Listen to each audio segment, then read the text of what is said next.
Hi, this is Mayank Sharma from Jaipur the pink city. एक लंबे अरसे बाद मैं ये वीडियो रिकॉर्ड कर रहा हूँ। मुझे बचपन में सुनी हुई एक कहानी याद आ गई जो मेरी क्लास टीचर ने मुझे सुनाई थी, तो मैं वही शेयर करना चाहता हूँ। एक बार एक गांव में एक जमींदार साहब थे, तो उन्होंने उस गांव के नगर सेठ को बुलवा भेजा। जब नगर सेठ जमींदार साहब के घर पे पहुंचा, तो एक नाई उनकी शेविंग कर रहा था। उस नाई का नाम था हरीराम नाई। शोले मूवी में भी हरीराम नाई था, वैसे ही। तो वो शेविंग कर रहा था जमींदार साहब की। तो नगर सेठ ने आते ही पूछा कि जमींदार साहब क्या हुआ, आपने मुझे कैसे बुलवाया? तो जमींदार साहब ने बोला कि सेठ जी, मुझे एट रेंडम करीब 50,000 रुपये की जरूरत आन पड़ी है और मैं अरेंज नहीं कर पा रहा हूँ, तो आप मुझे थोड़ा ये उधार दो 50,000 रुपये। तो नगर सेठ ने बोला कि कोई दिक्कत नहीं है जमींदार साहब, ये तो मेरा काम है, पैसे का लेन देन करना, उधार देना। लेकिन मेरा एक उसूल है कि मैं बिना किसी चीज़ को गिरवी रखे पैसा नहीं देता हूँ। मुझे सिक्योरिटी में कुछ ना कुछ चाहिए होता है।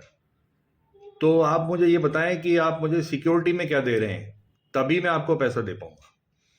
तो जमींदार साहब ने थोड़ा सोचा और फिर अपनी मूछ का एक बाल तोड़ के और नगर सेठ के हाथ में रख दिया और बोला कि सेठ जी, ये जो मेरे मूछ का बाल है, आप इसे गिरवी रखिए और जब तक मैं आपका ब्याज समेत पैसा नहीं लौटा दूं, तब तक आप इसे मुझे लौटाइएगा मत। नगर सेठ ने बोला ठीक है जमींदार साहब, और उसने 50,000 रुपये उसके अगेंस्ट जमींदार साहब को हैंड ओवर कर दिए। अब ये घटना जो वहाँ हरिराम नाई था वो देख रहा था और वो अचंभे में पड़ गया कि यार, एक बाल के 50,000 रुपये मिल रहे हैं, ये तो बहुत ही गजब का सौदा है।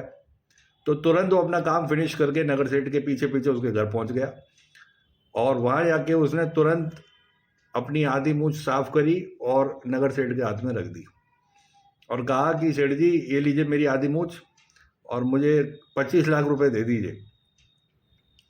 तो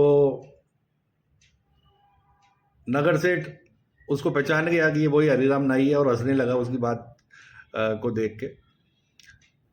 तो ये देख के नाई जो है वो हतप्रभ रह गया कि ये यहाँ हंस कैसे रहा है। तो उसने पूछा क्यों, क्या हुआ?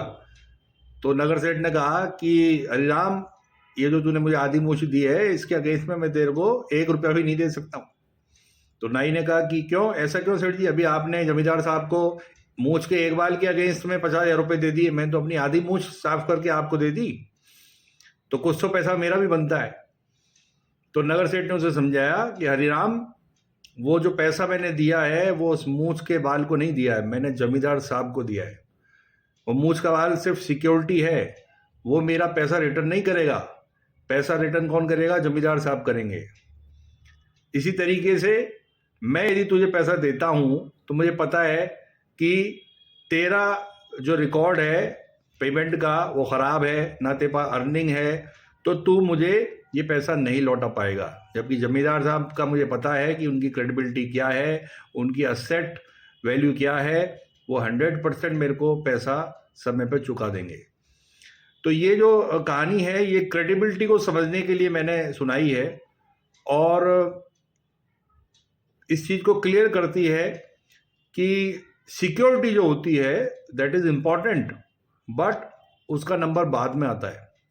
कोई भी बैंक किसी व्यक्ति को लोन देता है तो अपने लोन को सेफगार्ड करने के लिए वो सिक्योरिटी लेता है, लेकिन वो इसमें इंटरेस्टेड नहीं होता कि मैं उस सिक्योरिटी को बेचूं कल को और उससे पैसा रिकवर करूं। बैंक की कोशिश रहती है कि एक ऐसे व्यक्ति को पैसा दिया जाए जो समय पर ब्याज समेत उसके पैसे को चुका दे। इसी को क्रेडिबिलिटी कहते हैं और व्यक्ति की इनकम, उसकी क्रेडिबिलिटी, उसकी सिक्योरिटी से पहले आती है।